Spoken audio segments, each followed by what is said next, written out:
Assalamualaikum warahmatullahi wabarakatuh. Sobat Henis Channel dimanapun Anda berada, semoga Sobat Henis Channel semua selalu diberi kesehatan, dipanjangkan umurnya, diampuni semua dosa-dosanya, dilimpahkan rizkinya, dan selamat dunia akhirat. Amin amin ya Allah ya Robbal Alamin. Kisah Sunan Bonang dan karomah Sang Wali Songo ubah aliran Sungai Brantas. Sang Wali Songo memiliki karomah mengubah aliran Sungai Brantas dalam proses dakwah Islam di wilayah Kediri. Konon, dengan karomahnya, Sunan Bonang mengubah aliran Sungai Brantas sehingga menjadikan daerah yang enggan menerima dakwah Islam di sepanjang aliran sungai menjadi kekurangan air, bahkan sebagian yang lain mengalami banjir. Sunan Bonang dilahirkan pada 1465, dengan nama Raden Maulana Makdum Ibrahim. Sunan Bonang adalah putra dari Sunan Ampel dan Nyai Ageng Manila. Nama Bonang sendiri adalah sebuah desa di Kabupaten Rembang, Jawa Tengah. Sunan Bonang belajar pengetahuan dan ilmu agama dari ayahnya, Sunan Ampel. Sunan Bonang belajar bersama santri-santri Sunan Ampel yang lain seperti Sunan Giri, Raden Patah dan Raden Kusen. Sunan Bonang juga belajar kepada Syekh Maulana Ishak, saat bersama-sama Raden Paku Sunan Giri ke Malaka dalam perjalanan haji ke Tanah Suci. Sunan Bonang dikenal sebagai seorang penyebar Islam yang menguasai ilmu fikih, usuluddin, tasawuf, seni, sastra, arsitektur, dan ilmu silat dengan kesaktian dan kedikdayaan menakjubkan. Salah satu haromah Sunan Bonang adalah sangat pandai mencari sumber air di tempat-tempat yang sulit air. Babat Daha Kediri menggambarkan bagaimana Sunan Bonang dengan pengetahuannya yang luar biasa bisa mengubah aliran Sungai Brantas, sehingga menjadikan daerah yang enggan menerima dakwah Islam di sepanjang aliran sungai menjadi kekurangan air, bahkan sebagian yang lain mengalami banjir. Sunan Bonang terkenal menguasai ilmu fikih, tasawuf, usuluddin, seni, arsitektur, sastra dan dikenal memiliki karomah kebatinan yang luar biasa. Menceritakan karomah Sunan Bonang mengubah tasbih menjadi pohon pisang. Pada saat itu Sunan Bonang sedang beribadah, berzikir dengan khusyuk di beranda masjid.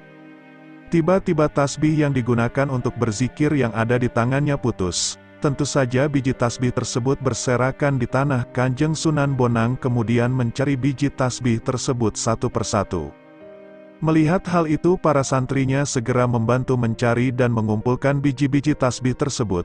Setelah terkumpul biji tasbih tersebut diuntai kembali. Namun ternyata biji tasbih yang awalnya berjumlah 100 biji tinggal 99 biji saja, artinya ada satu biji yang hilang. Setelah lama dicari ternyata belum juga ditemukan. Beberapa waktu setelah kejadian tersebut, Joko Samudro atau Sunan Giri yang merupakan adik seperguruan Sunan Bonang saat nyantri di Ampel Denta mendengar kabar tersebut. Dia datang ke Tuban membantu mencari biji tasbih yang hilang tersebut, sehingga menemukannya. Biji tasbih tersebut diserahkannya kepada Sunan Bonang. Namun Sunan Bonang berkata, "Biarlah yang satu itu ditanam saja. Insya Allah bisa untuk menghidupkan anak cucu kelak di sini." Ucapan dari Sunan Bonang ini menjadi doa yang mustajab. Setelah biji tasbih tersebut ditanam di halaman masjid, esoknya tumbuh pohon pisang yang aneh. Pisang tersebut bernama pisang klutuk yang hanya menghasilkan buah pisang dengan biji besar. Anehnya pohon pisang ini hanya bisa dibudidayakan di halaman masjid. Selain itu pohon pisang ini tumbuh dengan cara menanam bijinya, sedangkan pisang pada umumnya ditanam dengan tunasnya. Pada akhirnya biji pisang ini menjadi kerajinan masyarakat Tuban, Jawa Timur. Sepanjang hidupnya Sunan Bonang mengajak orang berbuat baik dan berusaha mendekatkan diri kepada Allah, termasuk kebiasaannya berzikir dengan menggunakan tasbih. Sunan Bonang mendapat ujian saat melawan Buto Locaya dalam syiar Islam. Buto Locaya selalu mengecam tindakan dakwah Sunan Bonang. Namun, Buto Locaya itu tidak kuasa menghadapi kesaktian yang dimiliki Sunan Bonang. Pun demikian juga dengan tokoh Nyai Pluncing, yang kiranya seorang Bairawi penerus ajaran ilmu hitam calon arang, yang dapat dikalahkan oleh Sunan Bonang. Sunan Bonang saat berdakwah agama Islam juga mengamalkan kesaktiannya untuk kebaikan. Dalam buku, Sunan Bonang Wali Keramat, Karomah, kesaktian, dan ajaran. Ajaran hidup Sang Waliullah karya Asti Musman. Suatu ketika Sunan Bonang hendak berdakwah agama Islam di pedalaman Kediri. Kabarnya, wilayah Kediri ini begitu sulit ditaklukkan lantaran pengaruh ajaran Buddha dan Hindu yang begitu kuat. Nah, ketika Sunan Bonang menyebarkan agama Islam di wilayah Kediri, Sang Wali Songo memakai cara yang di luar nalar. Sunan Bonang sering mendapat perlawanan dari rakyat Kediri, sehingga membuat beliau memakai kesaktiannya, yaitu mengubah aliran sungai Brantas. Dengan karomahnya, Sunan Bonang mengubah aliran sungai Brantas yang membuat beberapa daerah di Kediri kekurangan air.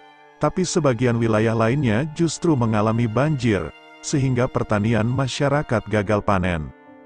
Selain perlawanan dari rakyat Kediri, Sunan Bonang mendapat ujian dari beberapa tokoh yang merupakan bagian dari kerajaan Kediri. Di antara lawan Sunan Bonang di Kediri adalah Ki Buto Locaya dan Nyai Plensing, yang merupakan tokoh-tokoh penganut ajaran Bairawi di daerah Kediri. Nyai Plensing merupakan seorang Bairawi penerus ajaran ilmu hitam calon arang. Adapun Buto Locaya adalah salah satu dari dua abdi dalam Prabu Jayabaya. Nama aslinya adalah Kiai Daha. Raja Jayabaya memiliki dua abdi yaitu Kiai Daha dan Kiai Daka. Saat Kiai Daha diangkat sebagai patih, namanya berganti menjadi Buta Locaya. Sementara Kiai Daka dijadikan senopati perang, dengan nama Tunggul Wulung. Buto Locaya sendiri berasal dari kata buta atau bodoh. Lo artinya kamu, dan kaya artinya dapat dipercaya. Nama itu berawal ketika Raja Jayabaya telah moksa. Saat Raja Jayabaya moksa, kedua abdinya juga ikut moksa. Buta Locaya pun ditugaskan untuk menjaga Selabale atau Gua Selomangleng saat ini. Tunggul Wulung diperintahkan untuk menjaga kawah Gunung Kelut, agar letusannya tidak banyak merusak desa sekitar dan memakan banyak korban jiwa.